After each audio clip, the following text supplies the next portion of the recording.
বিসর্জনের আগে বামাকালী মায়ের অপার্থিব সুন্দর নৃত্যের সাক্ষী পশ্চিমবঙ্গের শান্তিপুর সহ গোটা বিশ্ববাসী। প্রায় 500 বছর আগে থেকেই এই ঐতিহ্য শান্তিপুরের ভক্তগণ বজায় রেখেছেন।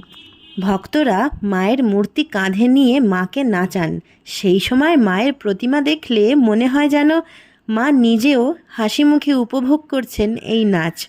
লাখ লাখ মানুষ ভিড় জমান বামাকালী মায়ের নাচ দেখার জন্য। তবে জানেন কি, মা যে সত্যিই ভক্তদের কাঁধে চেপে নাচতে ভালোবাসেন সেই প্রমাণ পাওয়া গেছে এক অলৌকিক ঘটনার মাধ্যমে। কয়েক বছর আগে মায়ের নৃত্য চলাকালীন মায়ের কিছু গয়না ভিড়ের মধ্যে নিচে পড়ে যায়। অনেক খুঁজেও তা আর পাওয়া যায়নি।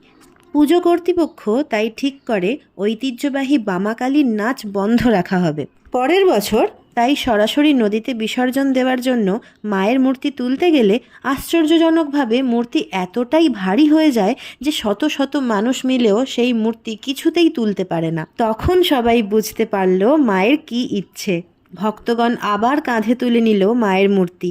এবার কিন্তু আর কোনো বাধা সৃষ্টি হলো না। ভক্তদের কাঁধে চেপে মহানন্দে নাচতে নাচতে মা চললেন বিসর্জনের পথে। এরকম অনেক ঘটনার মাধ্যমে প্রকাশ পেয়েছে মায়ের মাহাত্ম্য। জয় মা বামাকালী, সকলের মঙ্গল করো মা।